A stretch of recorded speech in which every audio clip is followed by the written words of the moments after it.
Hey guys, we are back with another episode of Find Your Film. This time it is not a weekly movie recommendation from Bruce Suspurkia. I think that has something to do with this episode. And the Painted Bird with the Crystal Plumage, aka Eric Mixmaster Holmes. I say Mixmaster because I'm an old man. I don't know any new kind of jargon or slang to bring up. I still kick the ballistics because I'm 49 now. So I know we haven't heard that phrase "kick the ballistics" since 1989, unfortunately. But I like the Painted Bird with the Crystal Plumage. This is not an episode for movie recommendations. Every other week we do director spotlights. Bruce Perky decided to go off book so early in our podcast game and actually spotlight Mario Bava and Dario Argento. The films we are going to talk about this episode are the 1964 film Blood and Black Lace, directed by Mario Bava, and Suspiria 1977, directed and co-penned by Dario Argento. Now, Bruce Perky, first off, these were your picks. Can you just overall overview on how long has it been? When did both of these movies initially step into your life as a cinephile, and were you immediately transfixed by both films? Suspiria has been on my radar since probably the mid 80s.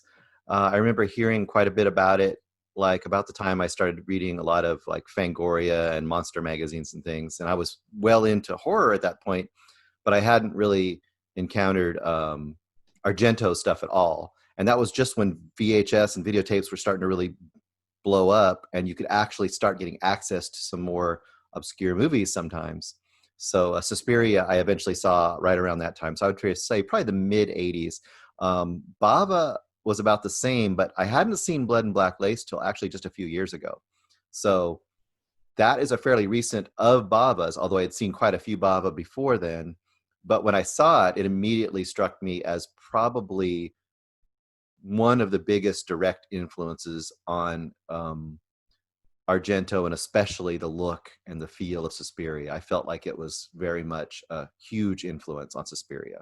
So I thought that they were kind of a good pair, even though I could maybe suggest another Bava as being like the best Bava. It was a really good one to, I think, pair up together. And Eric Holmes, ever since you were a teenager, you've been into Argento or Bava, or did this come No, for you later in life for no. these This films? these both came for me really, really late. It was when we started doing the Splatterhouse, and quite honestly, like the giallo movies didn't really. All right, my first introduction to Suspiria was it's going to be the scariest movie you've ever seen in your life, which is not a great way to jump into a movie because at that point your arms crossed. All right, whatever. Let's scare me. Nope, not Right. scary. Moving on. And just the aesthetic of giallo in general didn't really grab me right away. And then just one day, I don't know what it was. I just had a hankering to watch one. And I can't remember which one it was. Probably Woman in a Lizard Skin, maybe. But I just one day it clicked and I got it, and then I've been a fan of them ever since. And Ooh. so that's kind of it. Despite my best efforts, they pulled me in. Well, to be honest, whenever people would give me recommendations to actually start to watch more of Dario Argento's movies, or actually watch one of his movies, especially Suspiria, I would say no, because everyone like Bruce Perky and you, Eric, would say, oh, it's exactly like his work is definitely sort of like Brian De Palma. And again, Brian De Palma, since maybe 88 or 89, has been my unabashed favorite filmmaker. And I decided really not to watch Argento's movies for over 30 years because I was a little bit nervous that maybe his work would be better than De Palma. Maybe, it's one of these things where for me it's De Palma and Hitchcock, and everyone else comes third. So I actually avoided Argento and then Giallo cinema for years until, thanks to the recommendation of Bruce Perky, I was actually able to see my first two Giallo films. Now, before we get into, I'd like for us to start getting into Blood and Black Lace first. But before we get into that, Bruce Perky, you are I'm assuming such a fan of giallo cinema. Big overview on why you are passionate about this genre. And do you feel that unless you are a diehard cinephile, that this type of cinema is maybe even underrated for stateside viewers? I definitely think to some degree it would be underrated for stateside viewers just because some people just don't want to get into international cinema in general. I mean, that's a tough thing for people. And then Italian cinema, especially genre cinema, westerns, horror, you have to get into the groove of it. You have to understand how it's filmed. Like, the dubbing they often use and the sounds they often use is really, I don't know how to describe it. It's really aggressive. And they often will do things too where they will, they'll have English or American or Western actors in their movies, and each side will record in their own language. They'll record English and English and Italian and Italian, and they'll just dub it. So it can be really jarring to people to kind of just even get into the flow of the movie because of things like that. But once you can kind of do that and you can kind of step back and also kind of let go some narrative logic. They aren't always the most narratively logical movies. They're often half mood pieces, and they have a really strange, I don't know, you'd have to describe it, Eric. Sometimes there's kind of a weird dreamy surrealism that kind of falls in the middle of those movies. And if you can kind of get into those things, the visuals and the style can really sweep you up, I think, once you kind of get past those, to me, those little impediments. And Eric, eventually you started getting into giallo cinema. Have you, like Bruce, have you seen your share of giallo films? And if so, the films that we're talking about right now, Blood and Black Lace and Suspiria, are they at the top of the list, or are there a lot more excellent giallo films for us to watch down the road, for people to watch down the road, in your opinion? Are you asking me or Bruce? Yeah. Just like, are there more?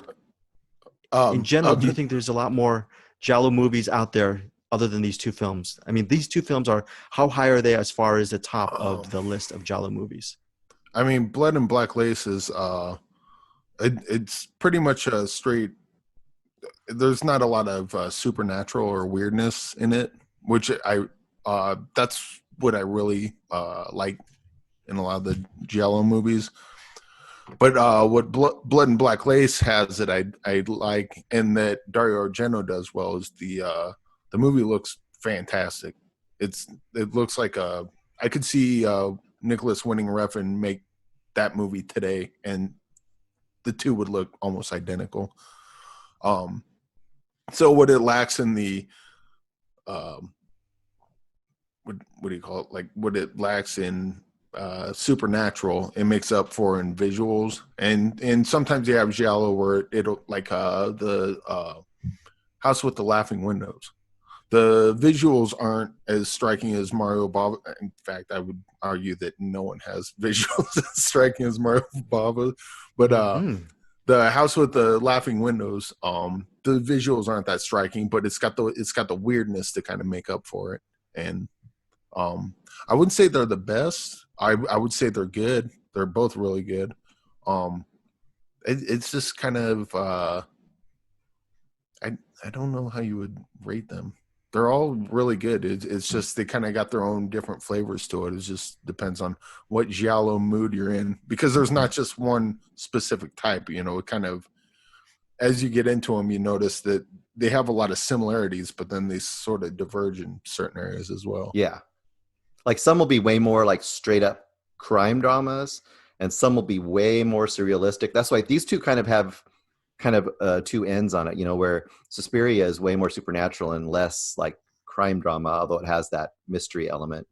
Whereas you could almost say Blood and Black Lace, almost like a classic, whodunit in a lot of ways,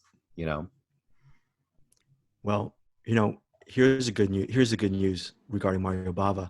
I was reading, I know very little. I know a lot less than you, Eric Holmes and Bruce, about Mario Bava. I was doing a little bit of reading about Bava. He did not direct his first movie until he was 46.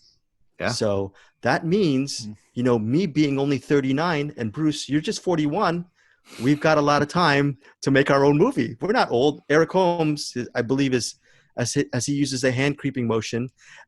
Eric Holmes, you being 50, I think it might be a little bit too late for you to Yeah. direct your first film. Oh, that's So all right. I already did.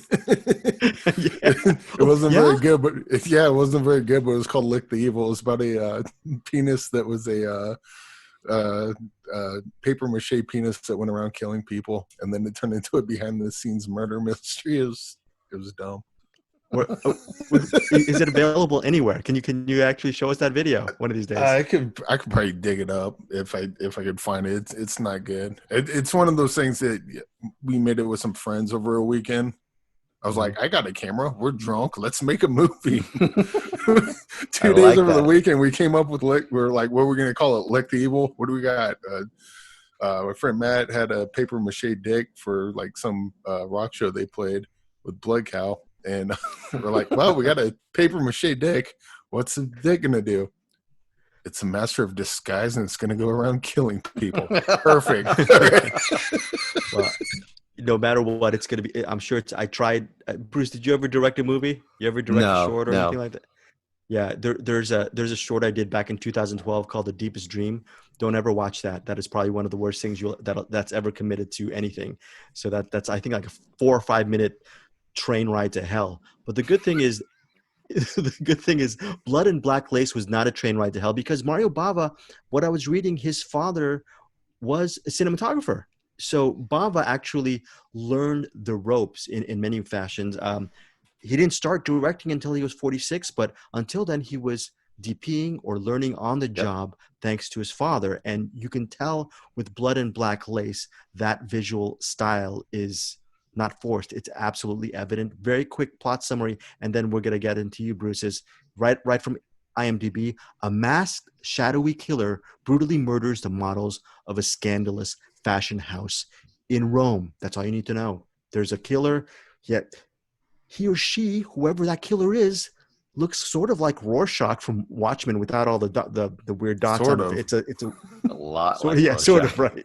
Yeah, a direct maybe homage. Maybe Alan Moore was paying an homage to this killer in Blood and Black Lace. And the murders are gruesome. I'll give my initial thoughts of the movie and then hand it over to you, Bruce. I saw a direct from watching this movie. It's 88 minutes. It's a beautiful looking movie. First of all, like Eric Holmes was saying, it's visually alluring. And the thing is, another reason why I sort of stepped out of the whole giallo thing and didn't want to actually go into the genre, it says brutally murders. Even though I love De Palma, I do get squeamish when women are murdered on screen. And I don't want to sound like a heel and say to myself, well, I should really get over that. But I mean, when you have filmmakers like De Palma and here Mario Bava, I think he's not fetishizing the kills in this movie of the models in this fashion house. Although some of the kills are interestingly done. There's a sequence in like an antique house. It's really interestingly done. But I think Bava is more interested in setting up the shot, seeing how the camera is going to move. He's very athletic. How he can actually use whatever limited budget to make a visually interesting movie. And I think in many ways I should have gotten on this Bava train a long time ago, because he seems to be sort of a descendant of guys like Alfred Hitchcock. And Bruce, what did you love about, in general, Blood with Black Lace? Well, kind of some of the things you mentioned, his definitely the shots, he impeccably sets up the scenes, and so many of them are very like beautifully placed in a sense of I mean, they're nearly like little mini paintings each one, and I love it. I think we talked about that on the last episode that we recorded, is the idea that he isn't just having the action go on randomly. He places the foreground, he places the background, he places the lighting is insanely beautiful, and he very, very technicolor, of course. And everything is very precise, I guess I would say. And it's interesting when you read about the movie that he did things like they were so limited on some of the budget stuff that he literally used like a kid's wagon for tracking shots. Yeah. But you wouldn't know if you watched this movie. So those kind of things really, really strike me. The compositions, the way, like you said, like even in the killings, like he makes some of the killings look like almost perfect versions of a lurid crime drama, crime book cover. Like he gives that, almost looks like a still when he's done with it. It's pretty impressive stuff. It's like a mixture of high art and Yeah. low taste storytelling, like lurid storytelling. It's like, and you could actually pause every frame in this movie, like they always say about a lot of Tim Burton's best work. You could pause so many frames of this movie and actually hang it up on your wall. It's absolutely gorgeous to watch. And Eric, in general, what did you find really interesting and unique about Blood and Black Lace? Well, first of all, right off the bat, the camera is going at the what was that sign say? The Christian Haute Couture, Right. Yeah, I forget. It's fashion a broken house, sign, I right? think. Yeah. But the camera just really smoothly goes there. The sign drops down, and then you have that fountain, and then just goes right into it, and it's just really smooth. I don't know if that's where they use the kids' wagon. Yeah, I know, right? Right away, I'm like, yeah, that like Fincher would do this shot today. I just the a lot of the giallos look really good. This one looks fantastic, and we'll probably say it 18 more times today. Yes. But it bears repeating. This movie is absolutely gorgeous, and the way he uses color, which I guess that would be the difference between him and Fincher. Fincher hates color, but but at the same time, like with the deaths, like especially when he's burning that one woman and she brings her hands up, but it looks like she's got these little yellow Cheetos in her hand, like the burns don't, like a lot of the kills, I guess, to your point, because you said that the violence towards women is definitely disturbing, but for me, with movies like this, especially in this time, and Dario Argento's done this too, like with the blood, where you can tell it just looks like red paint because it's really opaque. It doesn't look like blood, or the burn marks just look like, I don't know. The effects sometimes look cheesy, but they kind of fit within the rest of the look of the movie. So it's almost like the not only the violence is stylized, but the wounds and the gore is stylized as well. Mm-hmm. And so it almost looks like a cartoon, and it sort of fits in with the aesthetic of the movie. And I don't know how much we want to get into spoilers, but I really enjoyed the end, because it was once the story was done, credits roll. Like they didn't have a whole wasting a bunch of time on the back end. They just, once the story's done, you understand what the rest of it's going to be. Taking Pelham 1, 2, 3 ended exactly like that. When Walter Matthau hears the guy cough and he opens, or sneeze or whatever he did, and he opens the door, you don't need to see the rest of that scene, because you know exactly what's going to happen. And as soon as Walter Matthau opens the door, freeze frames, credits roll. Same deal with this. A certain thing happens, and it doesn't freeze frame, but cut to black and credits start rolling. And it was just really tight, really simple story. And I shouldn't say simple, because there's a lot of twists and turns, but it's not overly complicated. But it's a simple concept. It's got twists and turns, but the concept is super easy to grasp. Killer, kill somebody. There's a diary. They literally have the moment where everybody looks suspicious, which I love. It's kind of that classic, like, whodunit.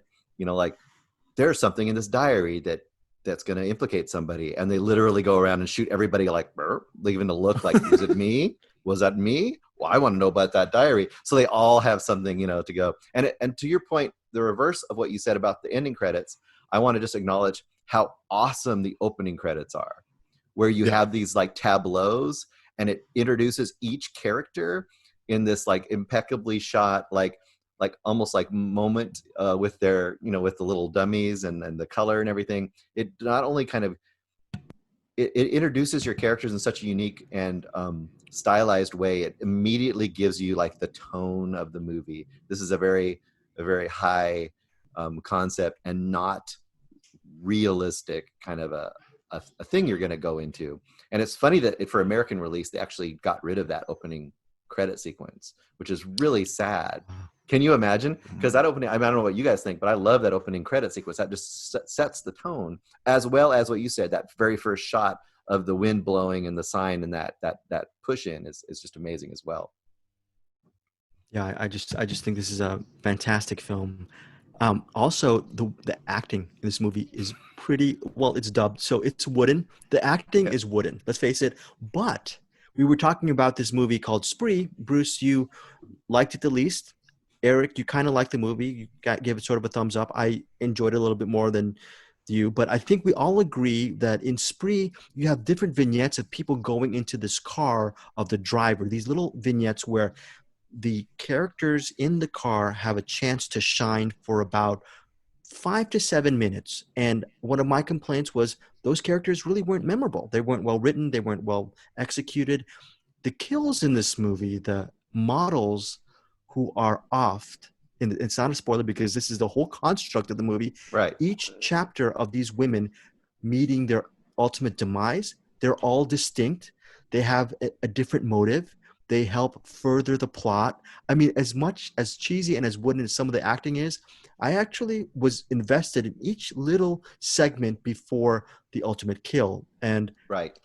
A lesser film would have not really focused on those little details with each of those little stories within a story. And I think that's, Bruce, you mentioned, you called this a whodunit.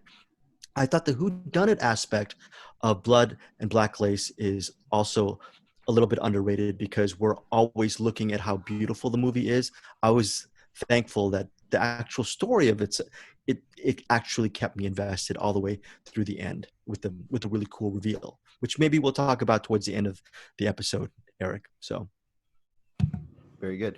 The only other thing I'd want to bring up is that this one partly is credited with being very influential to the later slasher craze, even though this isn't slasher like in its overall.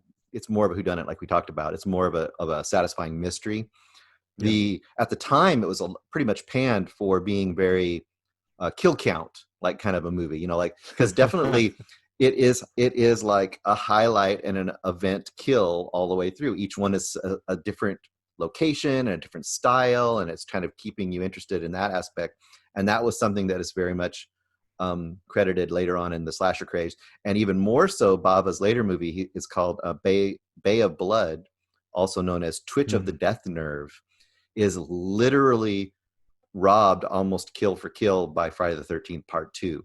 So if you think this one was influential, that one is like the template for later slasher movies. So it's amazing to see how many people Bava's influenced. Eric, you were talking about how this reminded you of Winding Refn, and you were saying, go ahead, Eric, you're saying. I was going to say that this one's definitely a slasher movie. I mean, you got the guy with the mask literally going around killing person by person. The one I watched, it was the Italian version with the subtitles. Yep, me too. So I don't know. Greg, you said you saw the overdub version. The dub, yeah. So the first kill, Isabella, I think was the name of the character, and they're next to a tree, and turns around, and I just hear thump, thump. It's like he was like hitting her head again, and then she turns around, and she's got like blood on her neck, which doesn't really make sense. So I wasn't quite sure what he was doing, but it sounded like he was supposed to hit her head against a tree, but it was a fake tree, so you just heard like something hit like a hollow cardboard, just donk donk. It just struck me as so odd of like all this care of the visuals and the story and the acting and the sound, like everything's perfect except this one tiny part is like, hey, that's the kind of thing you see. But you agree to this too. You see that so much in Italian movies. Like they'll have all these things that totally make sense, and there'll be this one thing that's just like loosey goosey. Like they just like, good enough, and they just like let it go. And you're just like, what? But they'll have that kind of thing in almost every movie. There'll be something like that where it's like, what was that weird, or a weird edit sometimes, or just a weird, like you said, a weird effect will happen for sure. And They Greg, you were always saying something about influence or something? Yeah, I mean, Influence? it seems, I think he influenced Scorsese a lot. I think Scorsese mentioned Bava Hmm. during the interviews for Shutter Island, how Bava influenced, I guess, the color palette and the richness, the visual richness of Shutter Island. And it's interesting that Bava never went American. He actually stayed within the genre of Italian filmmaking. So that was really, got to give him credit for that. Never went to Hollywood. And maybe he was, I don't know if he was intimidated, but or maybe he was just happy working just at his home with those filmmakers. His son was a filmmaker, which Yep. is really interesting. I don't know if you've seen any of his work. Any of you guys, what is it, Lombardo Bava? Have you seen any of that? Yeah, Any of his stuff? Lamberto Bava. I've seen some of his stuff. The Church, I believe, or Church, if I remember Okay. Oh, that was him. correctly. I think so. Oh, Demons. He did Demons for sure. Yeah, then I Demons and definitely Demons have. too. And I know that I think the quote was Mario said like once because he pretty early on he started bringing Lamberto on his films just kind of like his dad did and started just Yeah. having him help with DP and stuff. And I think that once Lamberto had actually had a movie come out, he was so proud. He said, "I'm so proud of you that I can now die a happy man or whatever." And he died like 6 months later or something, like really Wow. soon. And I just want to mention also, I, Wow. I mean, there's a ton of people they list as being influenced by him. I mean, Carpenter, you can definitely see Carpenter love some of this stuff. Um, Tarantino specifically calls out Black Sabbath as one of his favorite movies when he was a kid. He talks about like 3 or 4 movies that really, really he loved, and Black Sabbath was one of the ones that he adored. I guess. And Scorsese mentions Kill Baby Kill, which is another pretty early movie by Bava, which I actually just watched this week for the first time. Kill Baby Kill, and Oh that wow. one was super influential on the late '90s, early thousands.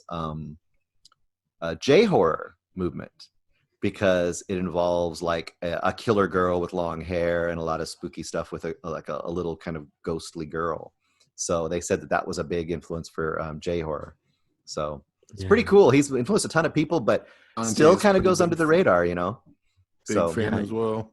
what was that again?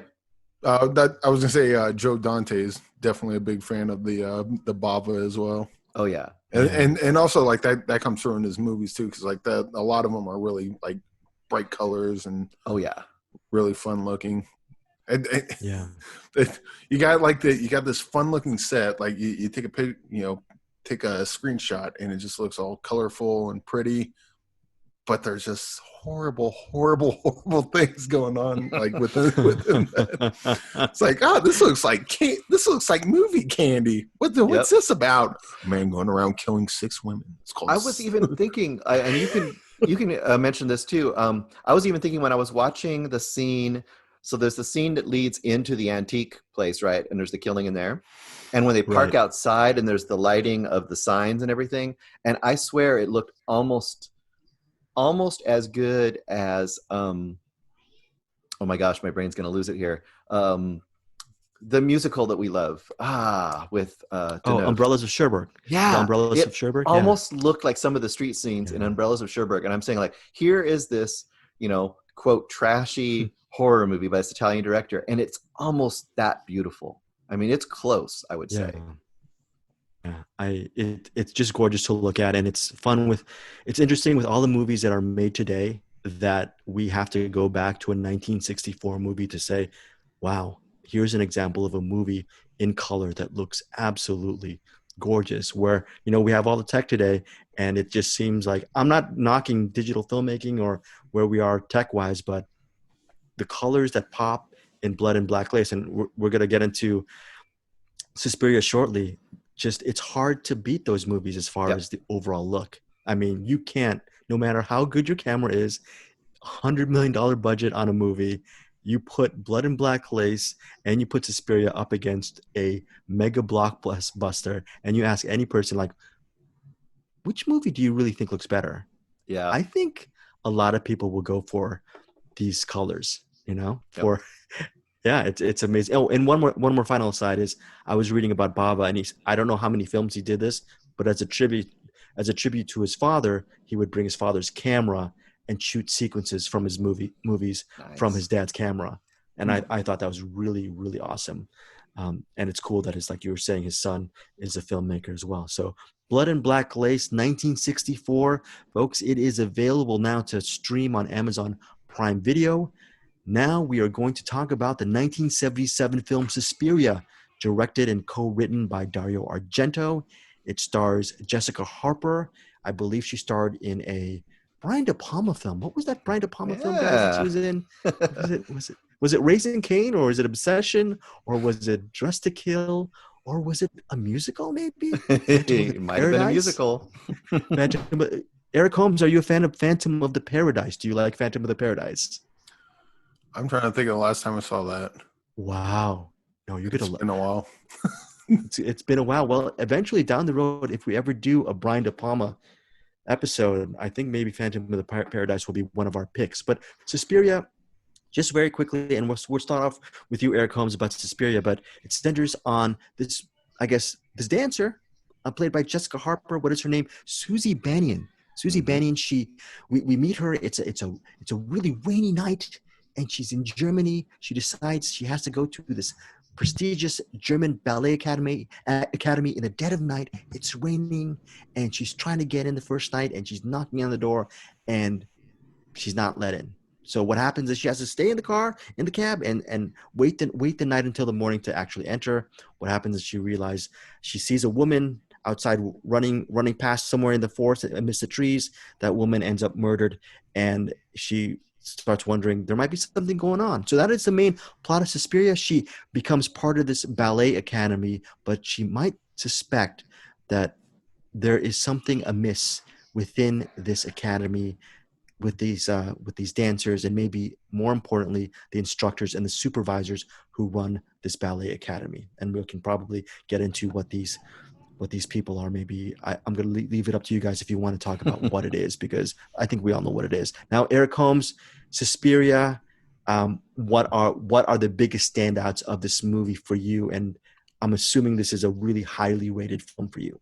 Yeah, there's a lot of similar things we mentioned with Mario Bava. The one thing that Suspiria and Dario Argento in general has over Mario Bava, Goblin. The music is because Mario Bava, the music's really jazzy and fun, but Goblin's music is just completely solidifies that kind of era and that kind of filmmaking. And without someone like Goblin, or even Fabio Frizzi with Lucio Fulci's movies, like the marriage between composer and filmmaker is really strong with Dario Argento and Goblin. And I was lucky enough to watch Goblin do a live performance of Suspiria, and that wasn't this weekend, but that would have been tight. But that was what 2000. I was reading 2013, 2014. Is that when you saw them? Maybe 6-7 years ago, or when did you? No, do you no, it was probably 2 years ago, 1 year ago, 2 years. It was pretty recent. There was an asshole behind me because apparently either A, he's never seen Suspiria before, or B, he has, and just like he kept laughing like at things that I'm like, what the fuck are you laughing about? And it's like, wow. I get it. This movie's cheesy.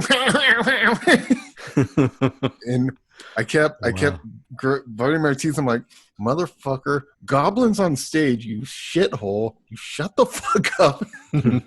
But yeah, hold on. Wow, that is crazy. Goblin. I had no idea who Goblin was. I think I remember Eric Holmes. Actually, I remember Eric Holmes talking about Goblin maybe a couple years. You're right. A couple years ago, you were saying that you were going to go see Goblin, and I had no idea who Goblin was. I think a lot of the rules of filmmaking is don't let the score overpower the story. And obviously, Dario Argento does not follow that rule with Suspiria because the score overwhelms it. And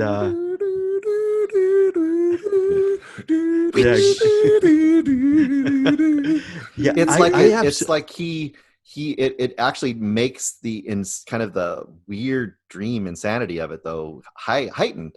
I feel like. Yeah, or you hate it. Yeah, and also unlike Blood and Black Lace, Suspiria is less about the story, and right, it's more like a nightmare anyway.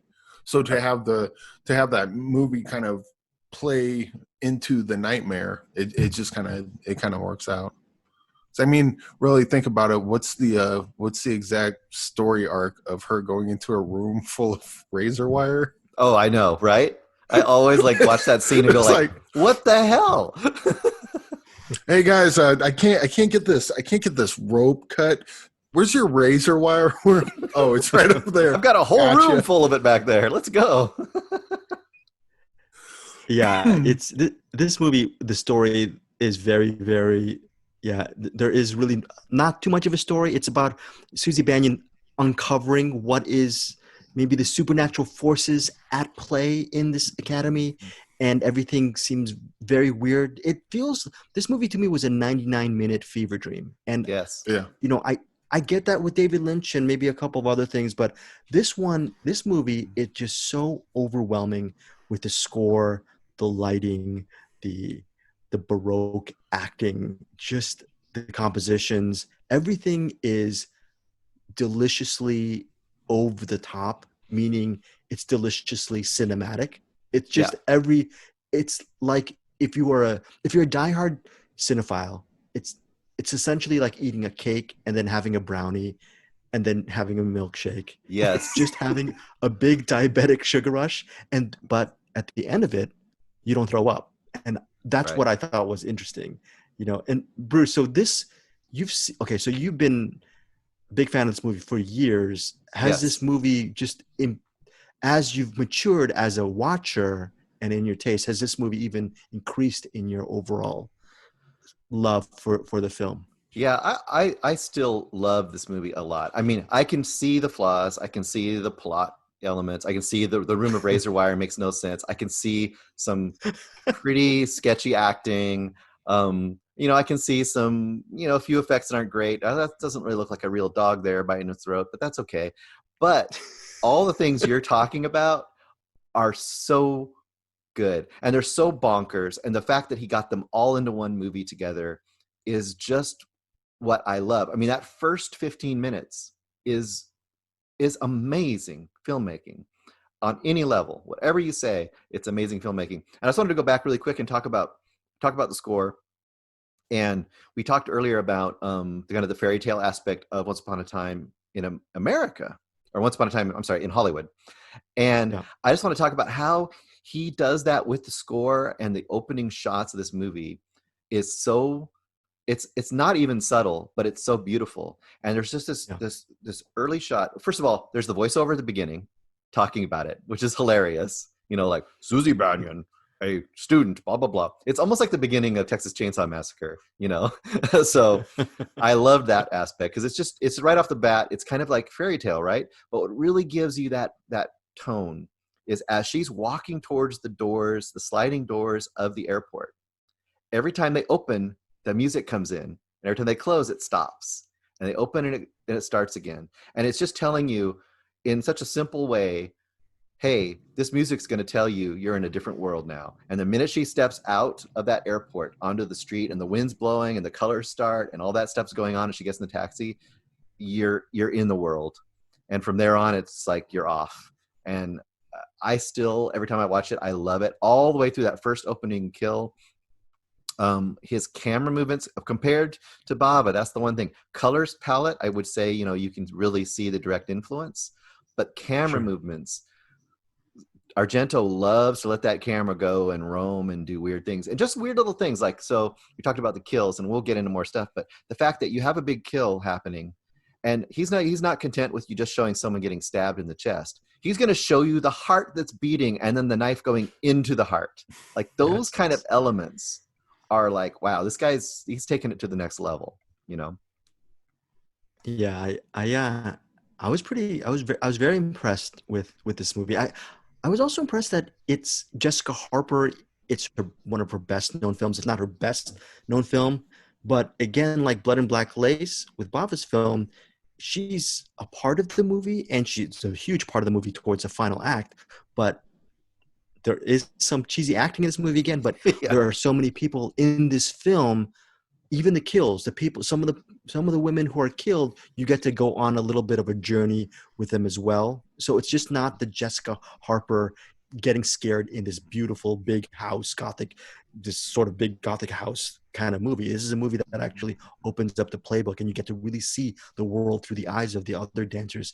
And also, just for me as a fan of movies from the 30s, 40s, and 50s, the fact that Argento cast as Madame Blanc. He cast Joan Bennett in this film. Joan Yes. Bennett, I'm sure, I'm assuming either you, Eric, or Bruce, you might be fans of Dark Shadows. I was a fan of Joan Bennett in the 1940s because she was a muse for one of my favorite directors, Fritz Lang. She's in this movie called The Woman in the Window. So I'm assuming Argento knew her from Dark Shadows, but as we can tell, he's probably back in the 70s. He was a huge cinephile, of course. So he probably loved Fritz Lang as well. So he cast Joan Bennett in that film, and then Miss Tanner, who is the second in command to Madame Blanc, and Miss Tanner has such a huge role. She's sort of the taskmaster. She's played by Alida. I had no idea Alida Valli, who Alida. I don't know if you've seen Eric Holmes. I don't know if you've seen this movie, The Third Man. She was the female lead in The Third Man. I If you didn't haven't catch seen, that. Oh, yeah, that's yeah. If awesome. you have, yeah, Eric Holmes. If you haven't seen The Third Man, this is one of those movies. I think it's probably a top 10 for me. It's a beautiful looking film, and it's just I put that right up there with Suspiria. Third Man. Third Man is Ultimate great. review as a first time watcher. You guys thought I would flip for Suspiria because of my allegiance to Brian De Palma, and to be honest, after watching Suspiria, this is like watching a Brian De Palma film to the nth degree. This is high class Brian, and I can't believe I'm saying this. I can't believe watching Dress to Kill or a lot of his other movies. They feel toned down compared to Suspiria. They feel really tamped down. They feel like Americanized, sanitized versions of Suspiria. I was absolutely in love with Argento because he just said, "Hey, you know what? I'm gonna have Goblin just mess my movie up with all their music. I'm gonna let it. Yep. I'm gonna let the rain. I'm gonna let the rain look absolutely unrealistic, like Bruce was saying. I'm gonna show you the scene of the heart stabbing. The dog sequence is grisly, but all obviously unrealistic. Right. But it's still scary. It's still absolutely. Because This he is a shoots that 5-star film. huge square, and he goes back like 1,000 feet instead of being right up on it. It's just amazing. And then he does split diopter shots where you see the background and the foreground. This is a master at his element, and it seems he knows where to use his tools at the right moment, and it seems like he absolutely doesn't give an F of what people think of his movie. He's just really confident, and I absolutely dug, and I'm so glad. I can't believe it took me so long to see Suspiria. Eric Holmes, my question to you though is 2 hours and 23 minutes to the 2018 remake of Suspiria. Oh. Does that remake come close to the Argento version? Because I'm hoping, and Bruce, chime in on this, I'm hoping that 2 hours and 23 minutes gives us a fleshed out, maybe different story of what the classic I just saw, or maybe not. First of all, when you said 2 hours and 2.5, or 2 hours and whatever, I thought you were talking about this one. I was like, never felt that long to me. But No, apparently I'm really good at movie run times. But the remake, I just saw it the one time. I liked it. I when I heard that they were remaking it, my first thought was why? Because a lot of what I love about Suspiria is really specific to the time it was made. Like you just can't make that movie anymore. But I did appreciate what they did with the new one, because they must have thought the same thing I thought and what a lot of people thought. And it's like, we can't do Suspiria, but they like the idea of like the witchcraft within art realm. And so, I mean, to be honest, they could have called it anything other than Suspiria, and no one would have known it was the same. No one would have known it was a remake. They would just, there's night and day difference. But that's what I appreciate about the air quote remake. was that they took ideas from Suspiria, but kind of made their own thing with it, and so they didn't have to, even though they share the names, it doesn't have to live up to the original. It can just be its own thing, and so You agree with that? I like ahead. it. Sorry. And as far as remakes go, if you're going to remake something, don't do the thing you like again. Take the thing you like, take elements that you like from it, and do your own thing with it. And that's Bruce, what do you they agree did. with that assessment of the remake? You were on board ultimately with what that turned out to be? Absolutely. I had to get a little distance from it. I had to watch it and get away from it for maybe 5 or 6 months. But I really respect it for all the reasons that Eric is saying. It doesn't try to do the same thing. It's got just enough elements in there that you can say, okay, that's the moment. That's this plot element. That's that character. That's that basic story arc. But it definitely goes all different ways. And I mean, Tilda Swinton, playing 3 different characters. How can you go wrong? She's awesome in that movie. And it does its own thing. It has its own flavor, and I can really respect it. It isn't to the heights of this movie, but it's a damn good movie. It's a good movie. It again on Suspiria, there's so many things that could go wrong with this movie. Oh yeah. It's just saying I'm going to make the most badass movie, and you're either gonna absolutely love it, and like you were saying, Bruce, there's some people I'm sure that are not on board with Suspiria and what it's trying to go for. But I think I can understand now why so many people are in love with this movie. So, question to you guys: Argento's work, just is his body of work just amazing? Does it reach these heights? Are there a lot more films that you really love from Argento? Obviously, he's a master, but is there a lot more to sift through after watching this film? Yeah, and you got to tread carefully, especially later on, because he kind of falls off towards the end. Although his master, I did like his Masters of Horror. What did he do? He did Pelts and another one, and then there was so Suspiria is the first one of a trilogy. So there's Suspiria, what's number 2, and there's then Suspiria, Mother of Tears. there's Inferno, and then there's Mother of Tears. And Mother of Tears was the later one, which is like, I like that. I like that one. That was my favorite of his for a while. But I would say if you like this, now this, and Eric can chime in on this too. I'd say past the 90s, most of those aren't really quite up to the par of this. But he has a ton of good stuff from the 80s to the 70s that you could get into. And I think both Eric and I would agree, definitely Deep Red. If nothing else, Deep Red, aka Profondo Rosso, you will probably adore it. It's considered by many. It's fun to say. Profondo Rosso. Profondo Rosso, yes. It's considered by many his best movie, although I still think I enjoy probably Suspiria almost more than any of them. But Profondo Rosso is probably considered one of the best pure giallo movies, because it's straight giallo. It's not really supernatural. And then even some of those movies that are like okay, like I love Tenebrae as well. He's got elements of some of his Phenomena. I like Phenomena a lot. What's her name from Jennifer Connelly. There you go. It's one of her earliest movies. It's probably just right after or right around the time of was it Labyrinth? No, she's not in Labyrinth. That's what's her name? Is it Labyrinth? No, she's in Labyrinth. Okay. Yeah, it's about that time. She's really young. It's a little more goofy and over the top, but it's got some great stuff in it. It's so awesome. A couple little quick trivia pieces, then we can go back. I did want to mention, we were talking about all the actors in this movie. Got to mention Udo Kier, a very young Udo Kier in this movie. Never heard of him. Udo Kier. Think about how many movies that guy has been in. He's a horse, right? That's a horse. The Udo Kier horse. I think one time he was dragged across. No, he wasn't dragged. Was he dragged across concrete, or was there a brawl in Cell Block 99? High five. Good one. No. Wait. No. I know Udo Kier. You mean from The Painted Bird, right, Bruce Perky? Sure. Was that? He was in that. He was. We love and Udo also, Kier. a weird little trivia piece I read about this was that Jessica Harper turned down a role in Annie Hall to be in this movie. What? Yeah. She would have been perfect in Annie Hall. Right? That totally F's with me right now, because because they're both great, She but like, would have because honestly, no. anyone could have been in Suspiria. Honestly, the Suspiria, the movie is the movie. It honestly doesn't have to be Jessica Harper in there.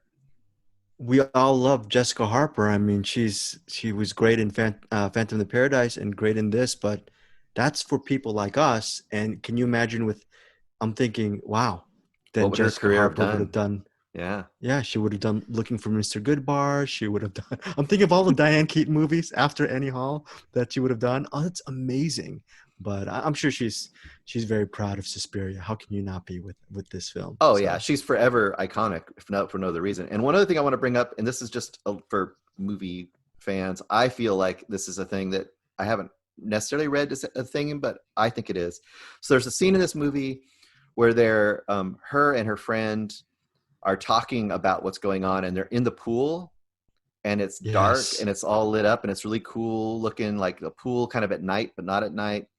Um, and I cameras following them, then essentially a yes, tracking shot, sort of and like I yeah. feel like that's Argento being influenced, a direct homage to Cat People, the original Cat People, by Right. Jacques Tourneur, Yeah. who may get treatment in a future one of these, because Oh wow, that is very cool. there are. Final thing.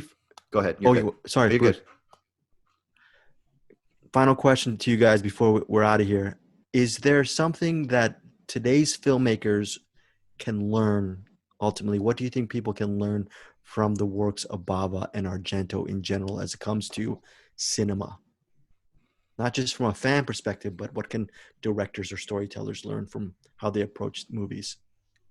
I would say take care and not just the color palette, but take care of what the what's inside the frame, and on top of that, don't be afraid to kind of go outside the box as far as the music goes. Let the music fit the movie. Don't try to, a lot of scores, not even then and now, like a lot of composers kind of fall into traps, and they fall into they all kind of start to sound the same after a while. But you get composer like Goblin or Tangerine Dream, or I forgot the guy's name. Actually, the guy that did Groupers. Just to throw that out again, because that score definitely stood out on its own. But it's good to have a great music that can kind of complement what it's doing and kind of almost sound like it can only be in that movie. I think I don't see a lot of that, and I think that would be a good thing if you were to make a movie to do that.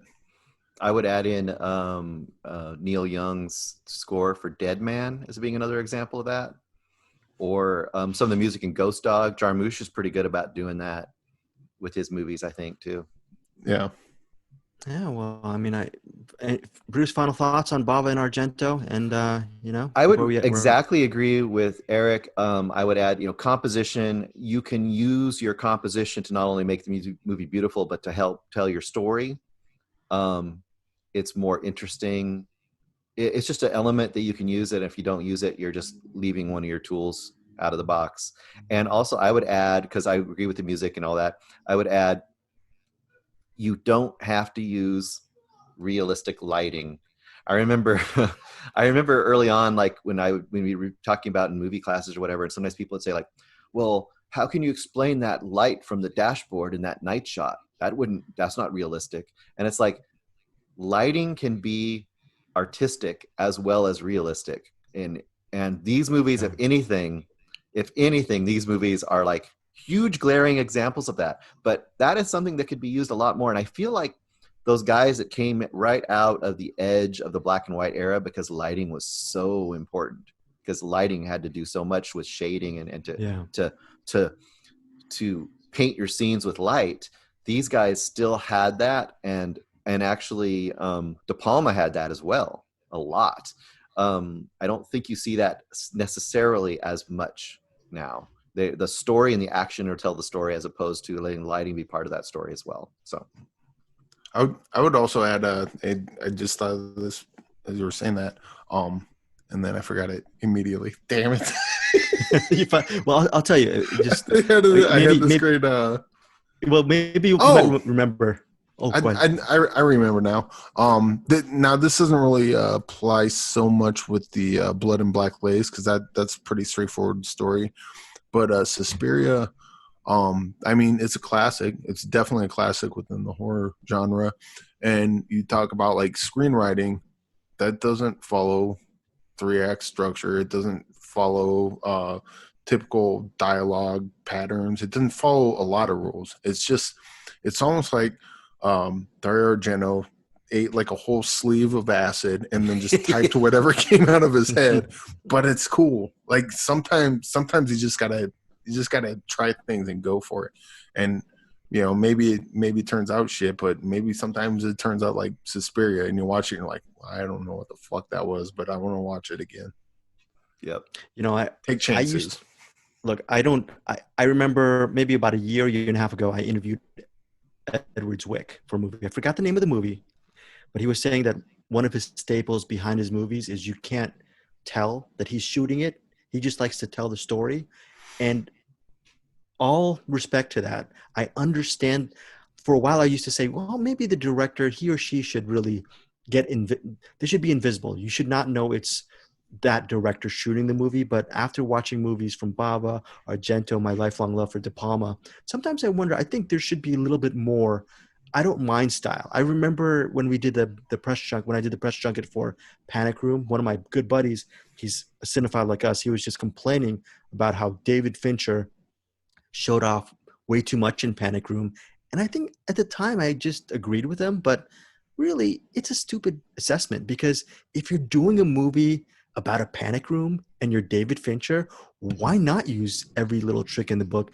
And this is cinema. This is not a TV series that's on Lifetime or ABC Family or Netflix or whatever, or ABC, And today I interviewed Carolyn Goodall and she was talking about working with Spielberg and Ridley Scott, all these great visualists. She even mentioned Rennie Harlan with Cliffhanger.